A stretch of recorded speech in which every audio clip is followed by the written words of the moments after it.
102,2 Radio Suara Sampang FM. Pendengar, kali ini kita memasuki program Lentera Hati kerjasama Radio Suara Sampang FM dengan MUI Kabupaten Sampang.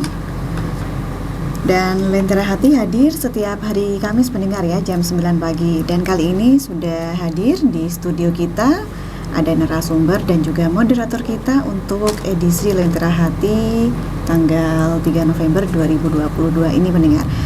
Untuk narasumber hari ini adalah Bapak Kiai Haji Dr. Andes Muhammad Sueb MSI. Selamat pagi Pak Kiai. Ya. Selamat pagi, assalamualaikum.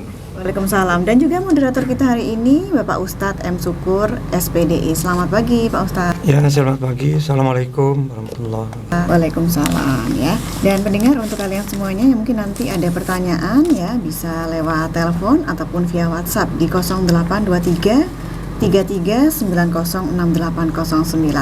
Untuk tema hari ini adalah kejujuran modal utama dalam kehidupan ya. Dan pendengar, langsung saja Anis arahkan kepada moderator. Silakan Pak Ustaz. Ya, assalamualaikum warahmatullahi wabarakatuh. Bismillahirrahmanirrahim. Alhamdulillahirabbil wabihi nasta'inu ala umuri dunya waddin. Wala haula wala quwwata illa billahil azim. Allahumma shalli wa sallim ala sayyidina wa ala Muhammad. Rabbi shrah li sadri wa yassir li amri wahlul 'uqdatam min lisani yafqahu qawli. Amma ba'd. Pemirsa Suara Sampang yang dirahmati Allah yang berbahagia, marilah kita panjatkan puji syukur kepada Allah Subhanahu wa taala yang mana pada pagi hari ini kami sebagaimana biasa tiap hari Kamis acara Lentera Hati di Radio FM Suara Sampang ini bekerja sama dengan MUI Kabupaten Sampang. Salawat dan salam semoga tercurah limpahkan kepada junjungan Nabi kita Muhammad sallallahu alaihi wasallam.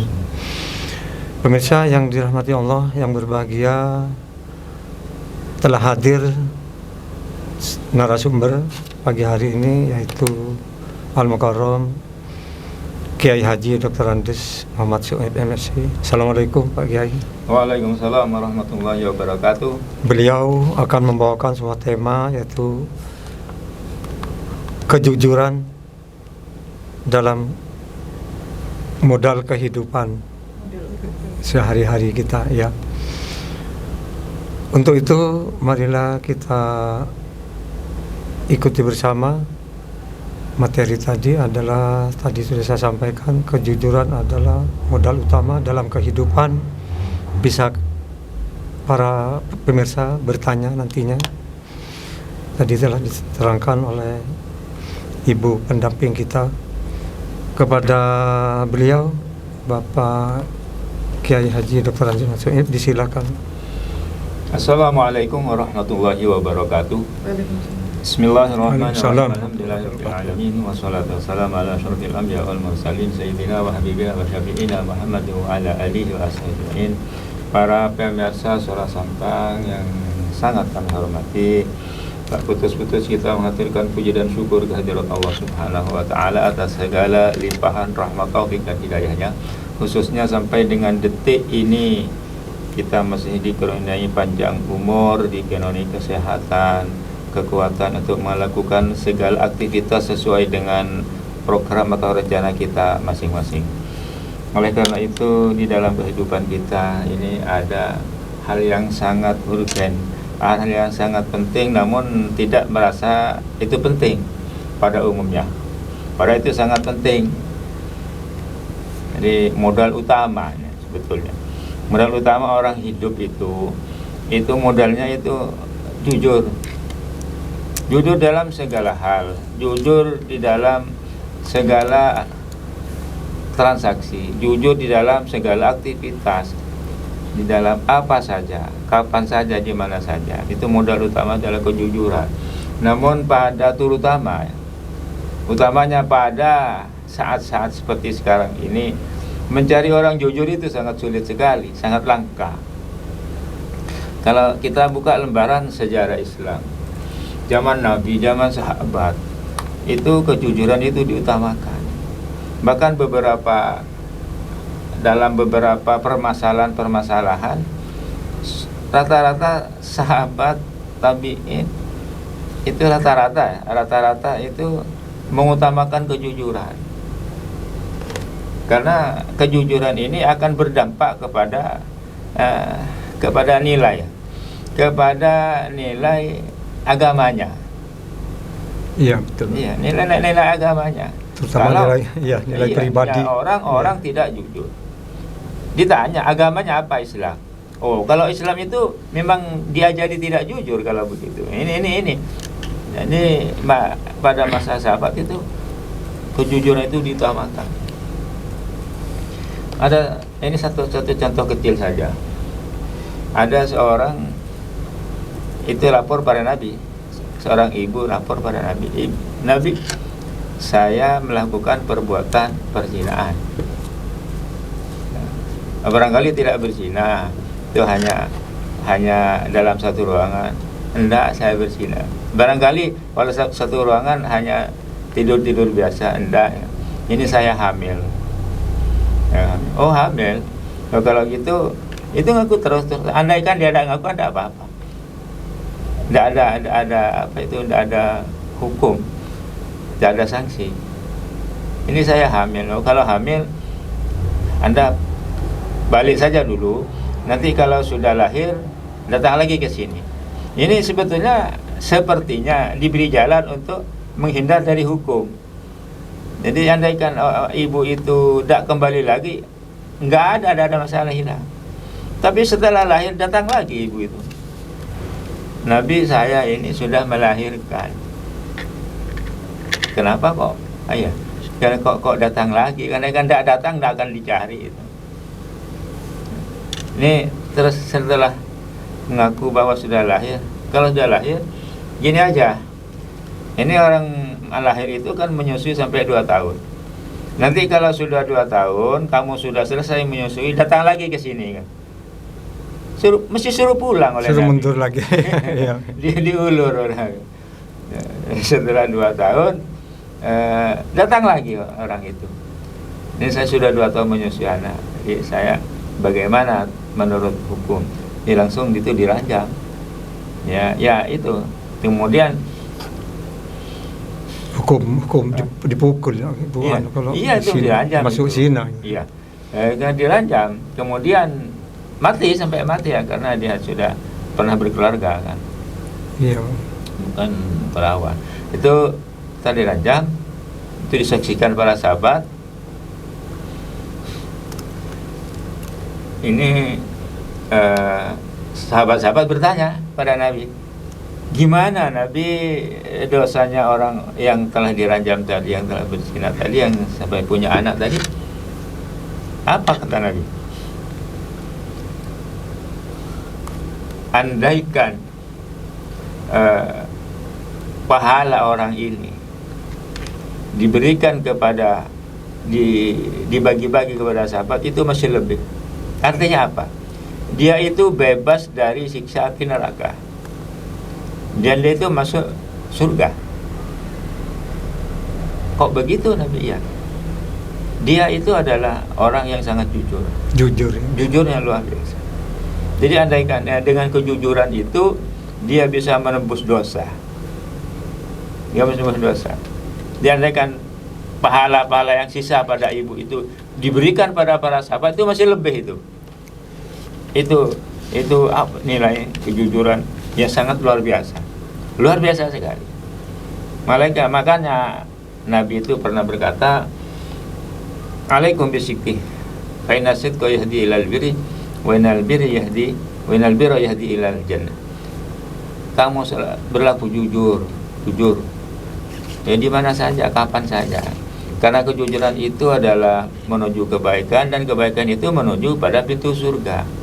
Jadi modal apa itu? Modal kehidupan memang itu kejujuran itu.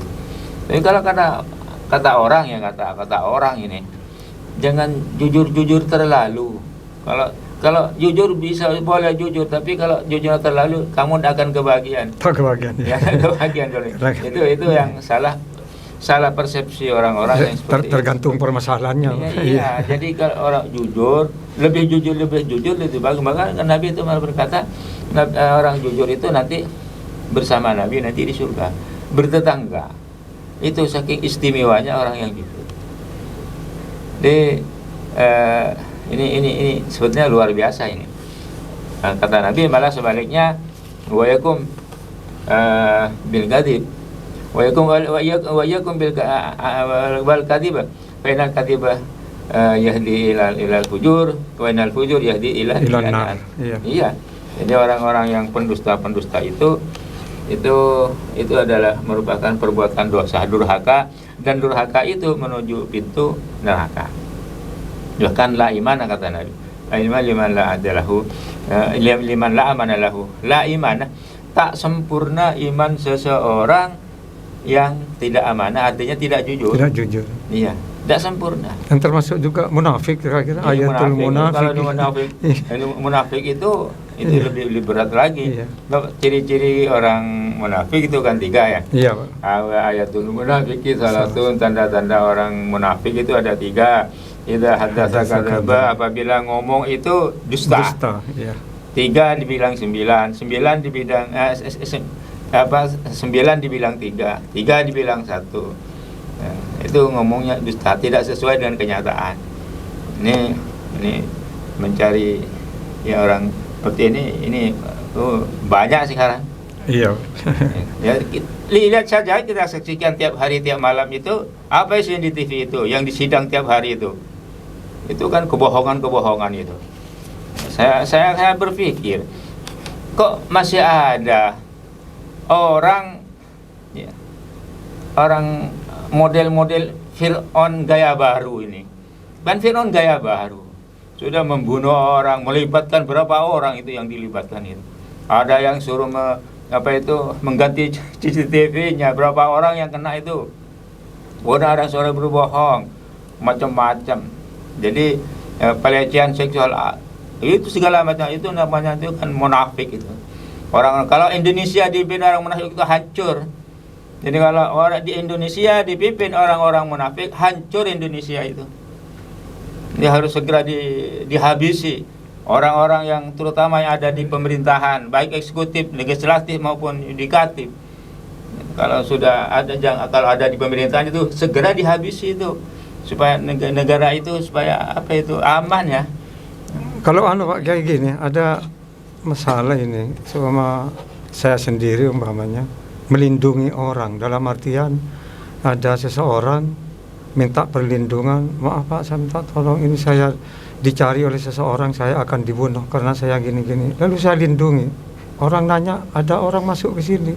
Saya berbohong, tidak jujur, gimana kira-kira? Kalau ketidakjujuran itu ada alasan-alasan yang kuat, seperti tadi, ada orang itu terancam jiwanya, ada orang itu terdolimi.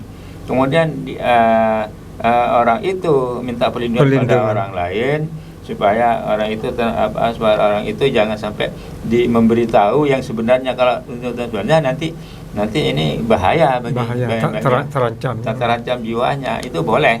Antara lain yaitu di dalam peperangan itu kan boleh tidak jujur itu. Iya Pak. Kalau jujur terang-terangan nanti ya kalah bisa kalah. Iya.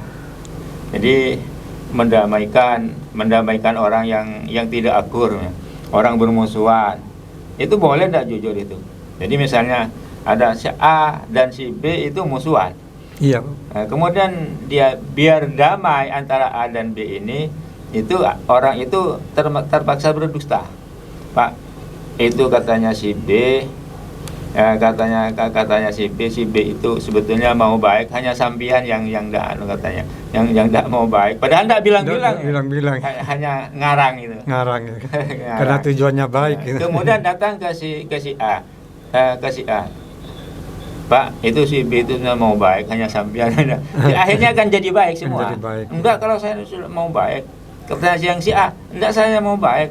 Akhirnya kan bisa jadi baik semua. Bisa dipertemukan. Bisa ditemukan. Ini maksudnya ada hal-hal yang dapat membawa manfaat.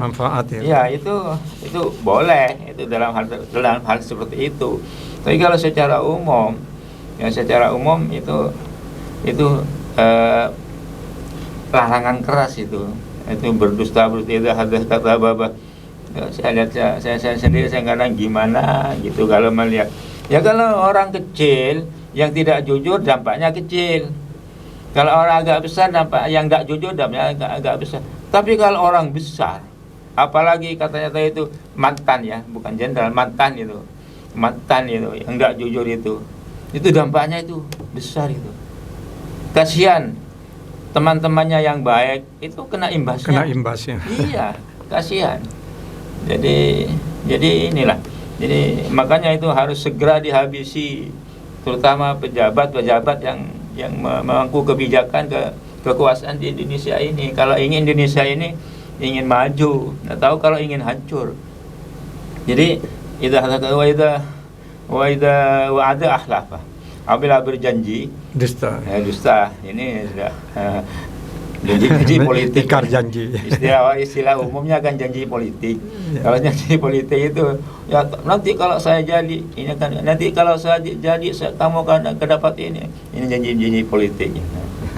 Jadi itu kalau sekarang seperti itu ya banyak. Kemudian wa idza tumina hona, apabila diberi amanah dia berkhianat. Jadi inilah tanda-tanda orang munafik itu, termasuk itu yang orang-orang yang tidak jujur itu. Jadi fala'natullahi 'alal kadzibin, fala'natullahi 'alal kadzibin itu firman Allah Subhanahu wa taala, laknat Allah ala orang yang tidak jujur. Allah yang melaknat, yang mengutuk. Iya. Adabnya sangat besar. Iya, adabnya sangat besar. Jadi sesuai dengan kedustaannya yang besar, ya balasannya besar. Ya kedustaannya kecil ya kecil. Dalam Al-Quran itu ada innal munafiqina fid darkil asfali minan nar. Sudah ancamannya berat. Innal munafiqin fid darkil asfali minan nar. Nah, sesungguhnya orang-orang yang munafik itu ya, fid darkil asfal. Sudah apa itu dasar, masih di dasarnya lagi. Sangat berat. Iya, sangat berat. Sangat berat itu. Jadi ancamannya, siksaannya, hukumannya itu di akhirat sangat berat. Dan di dunia juga sebelum meninggal dia akan sudah terbalas. Dia tidak terasa. Jadi orang-orang yang apa itu kerjanya berdusta. Jadi itu tidak hanya menunggu di akhirat, di dunia pun dunia sudah merasakan. Sudah merasakan nanti apa balasannya. Jadi tidak menunggu di akhirat. Di akhirat juga lebih berat lagi siksaannya. Ini bagi orang-orang yang tidak jujur. Jadi yang sekarang mencari-cari yang jujur itu saya lihat di depan tidak jujur. Lihat ke kanan, sepertinya orang ini jujur, tapi nyatanya tidak jujur. Lihat ke kiri juga gitu, sepertinya orang ini jujur, ternyata tidak jujur. Jadi sangat sulit sekali mencari orang-orang yang mempunyai apa itu sifat kejujuran. Itu kalau apa kalau di zaman Nabi, zaman sahabat itu sulit ya. Mencari orang yang tidak jujur itu sulit. Kalau kebalikan sekarang, mencari orang yang jujur yang sulit kalau sekarang. Jadi itu ini mari kita introspeksi, kita koreksi diri kita masing-masing. Ini kata-kata atau istilah atau apa namanya berbahasa, kalau orang jujur itu nanti tidak akan kebagian apa-apa. Ya, kalau ini zamannya tidak jujur. Iya. Jadi kalau zamannya tidak jujur, iya, tapi dia jujur, tidak akan kebagian katanya. Jadi ini salah besar ya. Harus tidak jujur. Harus tidak jujur. Kalau ingin dapat bagian. Iya, ini banyak orang bermuka dua. Ya, terutama juga termasuk ya kami kan suka ngamati keadaan ini. Ya, kalau orang itu ingin ke atas, itu kalau terlalu jujur tidak akan ke atas katanya. Jadi harus bisa apa itu menyesuaikan. Jadi kadang-kadang kalau orang yang tidak jujur itu ya, kalau ke samping itu menyikut, disikut kanan kiri ya. Iya. Nah, kalau yang di bawah diinjak. Gitu. Kayak gitu itu apa itu kerjanya orang-orang yang tidak jujur seperti itu. Jadi kalau yang di kanan kirinya disikut, di bawah diinjak, dia akan ke atas jadi. Atas ya. Tapi itu tidak berokah. Ya, seperti itu kan. Iya. Kenyanya tidak akan berokah, tidak akan membawa kebaikan itu. Jadi dia akan membawa kebaikan pada dirinya. Ini kalau zaman sahabat itu, bahasa Umar bin Khattab, itu ada seorang yang kena apa itu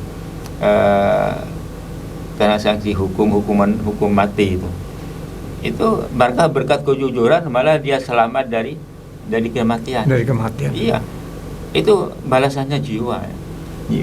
Ada seorang anak muda itu yang musafir, itu dia itu ya biasa orang Timur Tengah atau orang Arab itu ya kan jalan-jalan ke gerejanya kan gitu. Rihlatas syita yusayf itu kata Al-Qur'an. Ila fi Quraisy ila fi rihlatas syita yusayf.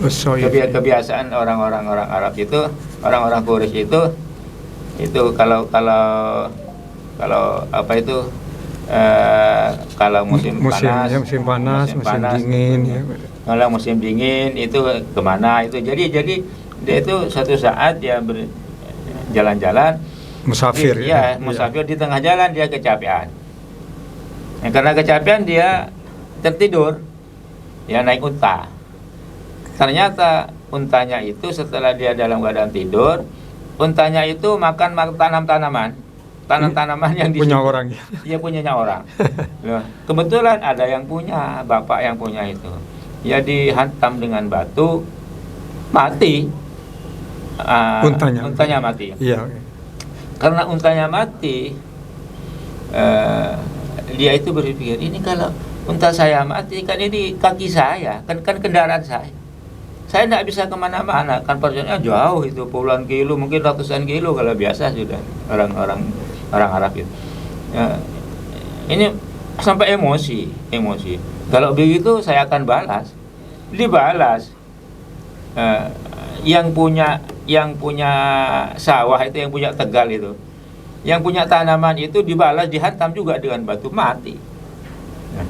Habis mati, datang anaknya, dua anak. Datang anaknya, oh, kok bapak saya mati? Ini siapa kok yang menyebabkan kematian anak bapak saya? Ternyata musafir itu. Langsung diseret ke pengadilan. Ya, kalau di situ memang berlaku hukum kisos. Ya. Kalau membunuh ya harus mati juga. Iya. Setelah itu ya divonis hukum mati. Kamu kalau hukum mati, ya siap. Saya sudah tahu bahwa kalau membunuh orang hukumnya ya sanksinya yaitu harus mati. Nyawa dibalas dengan nyawa. Ya, setelah itu, tapi Pak Hakim, saya ada yang diminta, saya mohon agar saya diberi waktu. Untuk apa? Saya mau cerita. Saya ini ada beberapa saudara saya di belakang, ada di rumah. Nah, saudara-saudara saya itu yatim. Kemudian harta warisan itu yang megang saya, karena yang paling tua saya katanya. Ditaruh di dalam tanah, jadi tidak ada yang tahu. Kalau saya langsung dihukum mati pada hari ini, langsung dieksekusi. Kalau saya langsung dieksekusi sekarang, saya tidak bisa mengambil harta warisan dan tidak bisa membagi kepada adik-adik saya. Kalau begitu, Pak Hakim ikut dosa juga.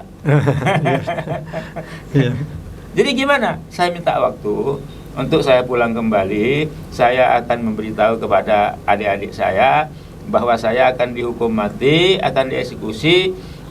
Kemudian ini harta peninggalan ayah orang tua saya ambil nanti kasih. Ini tidak bisa ujuk-ujuk kamu minta apa itu keringanan untuk bisa pulang, dispensasi, kamu pulang dulu. Harus ada jaminan. Saya apa jaminannya? Kemudian ada seorang sahabat yang bernama Abu Dharin itu. Abu Dharin itu berkata, Pak Hakim, saya jaminannya. Semua sahabat itu tercengang. Kenapa kok bisa mau ya? Jadi jaminan orang itu nyawa. Jadi kalau yang divonis hukum mati itu tidak kembali, Abu Dhar nanti kena yang ya tidak apa-apa. Gitu. Terus itu semua berpikir sahabat itu, kenapa kok mau, itu jiwa itu. Siapa tahu jangan-jangan orang ini hanya mengelak dari kematian. Pura-pura punya harta warisan, punya uratnya. Ya sudah, kalau gitu kata hakim, ya sudah, tidak apa kamu pulang, tapi sudah ada jaminannya. Apabila ada datang nanti Abu Dharin yang dieksekusi. Ternyata sampai di rumah cerita-cerita para adik-adiknya, nah itu kemudian dibagi-bagikan harta warisan itu, kemudian kembali lagi. Andaikan dia tidak kembali Tidak kan kembali. aman. Iya, aman. Sudah ada penggantinya. Aman dari penggantinya Iya. dan jiwanya selamat. Selamat. Tapi nyatanya tidak seperti itu. Jadi biar jiwa yang menjadi tanggungannya, biar mati, tidak apa-apa. Ya. Karena kejujurannya. Karena kejujuran, Iya. karena kejujuran. Dia mau kembali. Mau kembali. Inilah kenapa kok seperti ini kok tidak bisa diikuti, dicontohi oleh oleh orang-orang sekarang ya. Sekarang malah terbalik ya. Kalau ada sanksi hukum cari jalan. Jadi jalan keluar. Cari jalan keluar. Berapa Iya. tebusannya? Biasanya tidak bisa lepas dari hukum. Berapa tebusannya? Mau jual apa itu kan. Kalau tidak ada uang kontan. Kalau kita sekarang seperti ini kan. Ternyata dia kembali. Kembali. Ya. Setelah Menyerahkan. kembali, Iya. itu berkata anaknya yang dua itu, yang penuntut tadi, menggugat tadi berkata pada Bapak Hakim, anak pemuda ini sudah bersalah membunuh ayah saya dan ini hukum mati. Tapi berkat kejujuran pemuda ini, maka saya minta hakim supaya membebaskan. Membebaskan. Gimana? Berkat kejujuran. Kejujuran bisa menebus nyawa. Betul. Nyawa bisa ditebus karena dengan kejujuran. Dan Pak Ustadz, Pak Kiai, ini ada pertanyaan dulu ya yang Ya, sudah ada di silakan. WhatsApp. Anis bacakan dulu ya. Assalamualaikum Pak Ustadz, saya Riza. Waalaikumsalam. Saya Riza di Panglima. Apa hukumnya jika kita berbohong untuk kebaikan seseorang yang kita bohongi? Karena jika kita jujur dapat dipastikan bisa menyakiti hati orang tersebut. Terima kasih. Ya. Dijawab dulu sebelum Ya, Pak ke Kiai. pertanyaan selanjutnya. Berbohong Pak Kiai karena ingin menyenangkan orang atau biar orang itu tidak sakit hatinya, apakah hukumnya gimana? Ini jadi berbohong demi kebaikan. Itu kan katakan secara umum itu demi kebaikan, demi kebaikan itu ya. boleh. Jadi boleh-boleh saja. Bahkan itu dapat pahala kalau itu nanti bisa niat jahat dari orang itu tidak tersampaikan gara-gara dengan dibohongi, itu berarti dapat pahala.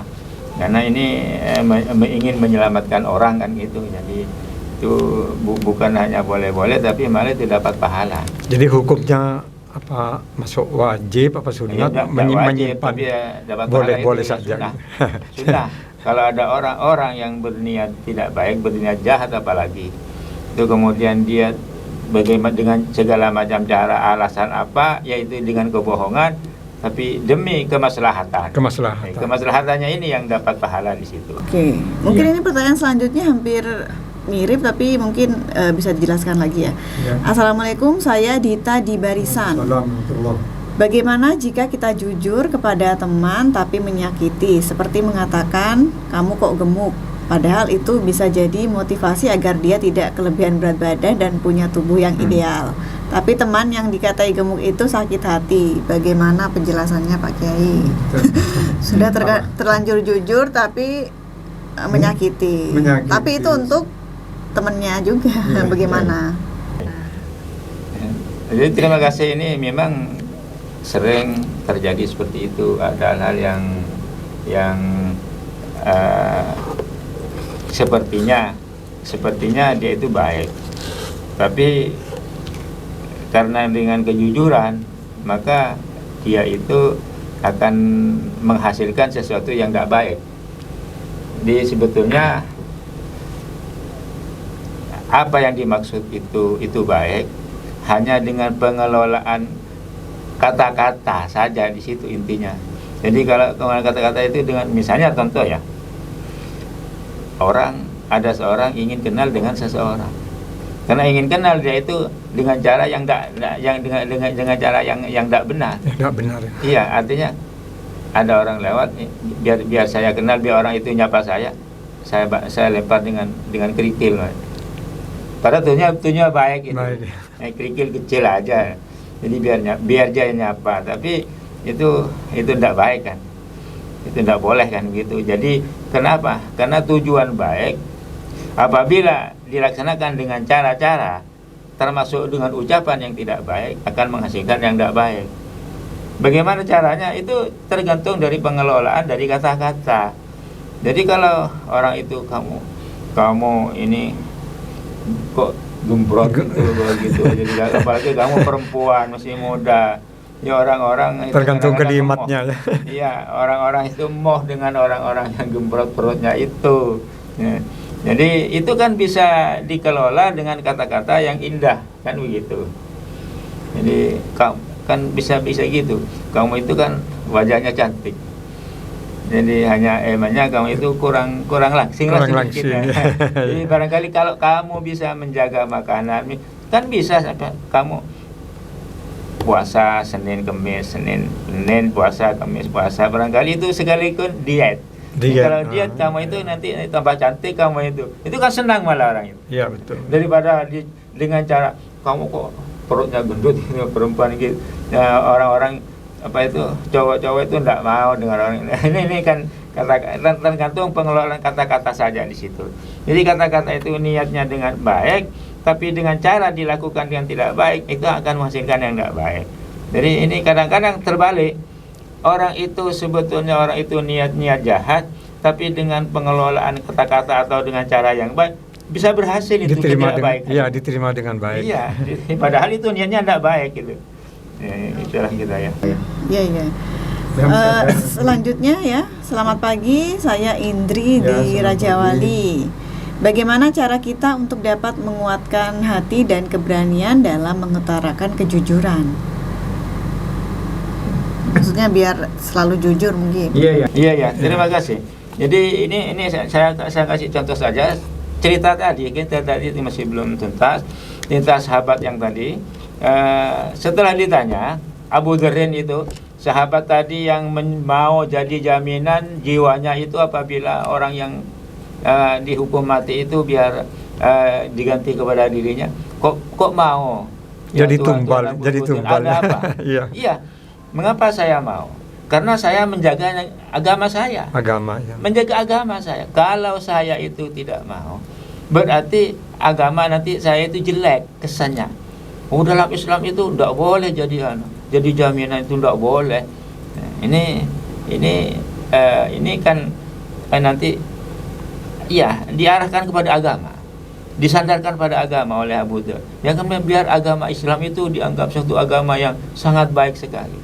Kemudian yang kedua ditanya yang dihukum tadi, Tuan, sampean kan sudah hilang, tidak kembali ke rumahnya, tidak tahu berapa jauhnya, di mana tempatnya.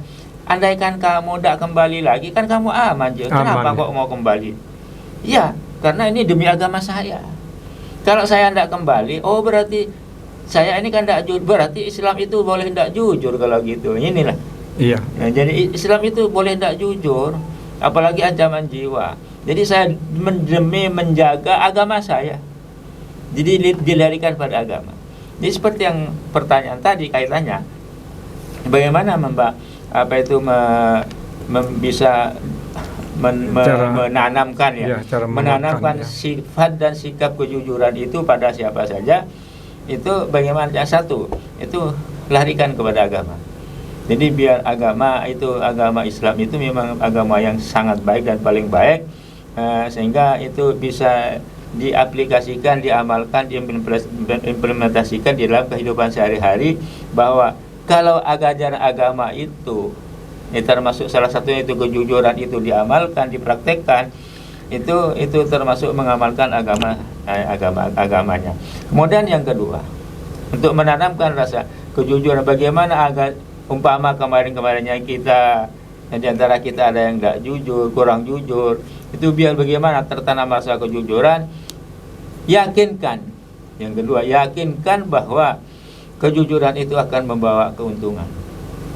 Pasti kejujuran akan membawa keuntungan. Walaupun tidak otomatis pada waktu itu, waktu tidak spontan pada waktu itu, mungkin akan menghasilkan kebaikan besok atau besok lusa dan seterusnya. Jadi yakinkan bahwa dengan kejujuran itu akan membawa kebaikan di dalam hidupnya. Ini contoh kecil saja, itu yang sangat besar pengaruhnya punya sifat dan sikap kejujuran. Itu seorang anak kecil, kalau kita tahu setiap malam 11-11 itu Syekh Abdul Qadir Jilani ya. Iya. Jilanian. Jelanian. Kita kan nggak ngerti apa-apa, hanya Jilanian siapa Syekh Abdul Qadir Jilani itu kita nggak tahu itu. Rata-rata mayoritas manusia itu nggak tahu itu siapa Syekh Abdul Qadir Jilani. Syekh Qadir Jilani itu sejak kecil dia itu sudah tertanam kejujuran, sudah diajari oleh ibunya, kamu harus jujur dalam keadaan apapun, dalam keadaan longgar, dalam keadaan kepepet, kamu harus jujur. Ini pesannya ibunya.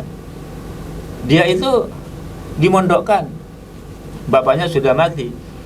Setelah kejadian itu dia dimondokkan, batu kecil itu dititipkan kepada kafilah-kafilah pedagang. Saya titip anak saya. Ternyata di jalan dia kena rampok. Iya.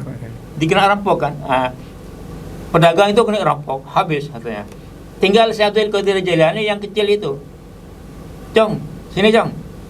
Kamu punya apa, Jong? Saya punya uang. Di mana, Jong? Di dalam baju. Dibuat dibuat saku lagi oleh ibu saya, dijahitkan. Dan uang saya disimpan di situ. Jong, kan sudah dirahasiakan oleh ibunya. Kamu kok memberitahu itu? Padahal kamu biar aman, uang itu jangan saya kasih tahu, Jong. Dirahasiakan. Kamu kok? Iya, karena saya oleh ibu saya dipesan dalam keadaan apapun, kepepet, longgar, kamu harus jujur. Ya saya harus jujur. Kemudian nanti ya. Kemudian yang perampok tadi lapor kepada pimpinannya. Bapak pimpinan, sudah dirampas semua. Namun ada anak kecil yang aneh. Apa anehnya? Itu punya uang ada di sakunya, saku dalam. Saku di dalam bajunya itu. Ditaruh di situ uangnya. Dia itu mengatakan bahwa saya punya uang dikasih ibu. Tapi oleh ibu saya dipesan agar saya itu harus jujur dalam keadaan apapun. Terus apa? Terharu. Pimpinannya itu terharu. Kok ada ya? Zaman seperti sekarang orang sudah sulit cari orang jujur, kok malah ada anak kecil yang jujur. Saya sejak lahir sampai dengan umur sekarang ini, saya belum pernah berjumpa dengan kejujuran. Baru kali ini berjumpa dengan kejujuran. Baru kali ini. Oleh karena itu, mari teman-teman, kembalikan semua itu.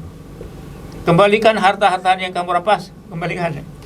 Mari kita harus berbuat jujur, mulai dari sekarang. Inilah hikmah kejujuran. Anak kecil bisa membuat orang kapok itu berbuat jahat.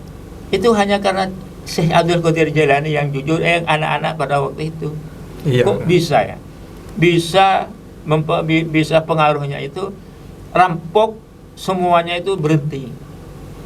Itu menjadi orang ahli ibadah gara-gara kejujuran anak. Barangkali itu yang sesuai dengan pertanyaan tadi, menanamkan kejujuran apa maksudnya? Itu supaya kalau tertanam rasa kejujuran itu akan beruntung. Jangan diharapkan mana saya sudah jujur kok saya belum beruntung. Ya jangan sok-sok langsung minta spontan sekarang. Iya. Bisa besok, bisa minggu depan, bisa tahun depan. Kalau gini begitu, kita orang tua kadang-kadang untuk mendidik anak kita melalui ketidakjujuran. Contoh, Pak, saya minta uangnya beli ini, walaupun uang ada di saku, biar anak itu tidak doyan jajan. Ada, tapi kita mengatakan, tidak ada anak, Bapak udah punya uang, gitu bagaimana? Begini, jadi anak itu mulai dari kecil sedini mungkin jangan diajari ketidakjujuran. Anak itu walaupun kamu harus jujur, tapi kalau anak itu tahu bahwa orang tuanya tidak jujur, orang tua saya begitu kok, ya bisa tidak jujur. Jadi saya suruh jujur, ya tidak mungkin, saya mesti ikuti orang tua kan gitu. Jadi anak kecil jangan sampai dicontohi ketidakjujuran. Walaupun kita ini sepertinya mendidik. Bagaimana untuk anak itu biar tidak suka jajan? Kalau saya jujur, memang masa saya mau bilang saya tidak punya uang, Kalau bilang tidak punya uang, saya tidak punya uang kan gitu, mesti punya. Tapi harus dengan kata-kata atau bahasa yang lain saja, jangan pakai dengan cara-cara ketidakjujuran. Nih, kamu juga jajan. Nanti ya kalau kebetulan saya ada. Kalau kemudian saya tidak punya uang, kamu sudah kadung ketagihan suka jajan.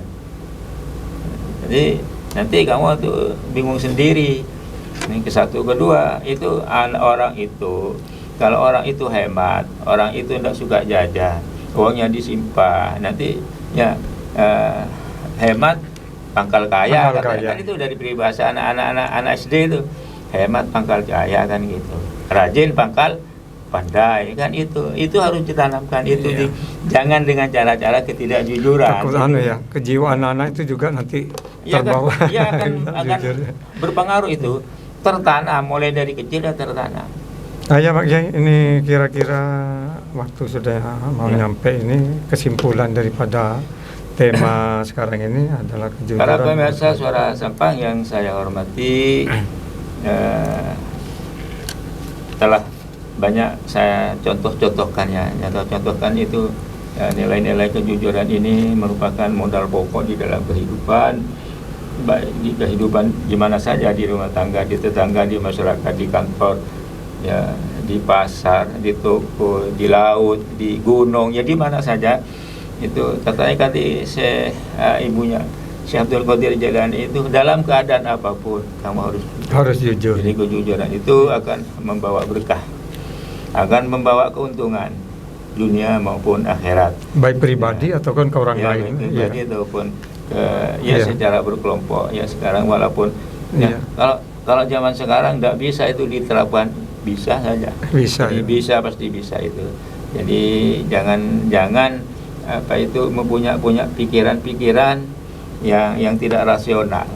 Jadi saya sering kadang-kadang ada orang, Pak, kita memang harus jujur Pak, tapi kalau pedagang itu kalau jujur tak dapat untung. Tak dapat untung. Untungnya kecil. Ya untungnya kecil itu kalau ada. Jadi itu supaya dihilangkan semuanya itu demi membawa keberkahan dari dunia sampai ke akhirat, dan akan membawa keberuntungan insya Allah. Jadi yakin itu akan bawa keberuntungan. Amin. Jadi Allah akan selalu bersama kita. Ya, kurang lebihnya segala luputnya kami mohon maaf pada pemirsa agamanya. Wabillahi taufiq wal hidayah. Wassalamualaikum warahmatullahi wabarakatuh. Waalaikumsalam warahmatullahi wabarakatuh. Demikian pemirsa Suara Sampang FM, apa yang dapat kami sampaikan, materi Lentera Hati pagi hari ini tanggal 3 November 2022. Mudah-mudahan apa yang disampaikan oleh Pak Kiai tadi dapat bermanfaat bagi kita sekalian dalam rangka melaksanakan ibadah kepada Allah sehari-harinya, baik itu kepada Allah atau kepada sesama manusia. Demikian kami selaku moderator, barangkali ada hal-hal yang kurang berkenan, kata-kata yang kesalah-salah kata, kami mohon maaf yang sebesar-besarnya. Akhiran, wabillahi taufiq wal hidayah. Wassalamualaikum warahmatullahi wabarakatuh. Waalaikumsalam warahmatullahi wabarakatuh. Dan terima kasih ya kepada moderator dan juga narasumber kita hari ini, Bapak Ustadz M. Syukur SPDI dan juga Bapak Kiai Haji Dr. Andes M. Suaib MSI. Untuk tema hari ini, kejujuran modal utama dalam kehidupan. Semoga bisa dimengerti oleh semua para pendengar Radio Suara Sampang FM ya, dimanapun kalian berada. Dan tadi yang sudah sempat bertanya, semoga jawabannya juga benar-benar sudah dipahami ya, jawaban dari narasumber kita hari ini. Oke, dan mendengar, ini waktunya Anis pamit. Semoga kita bisa berjumpa lagi di lain waktu. Selamat pagi dan sampai jumpa. Kembangkan ekonomi pariwisata, agribisnis dan industri kreatif.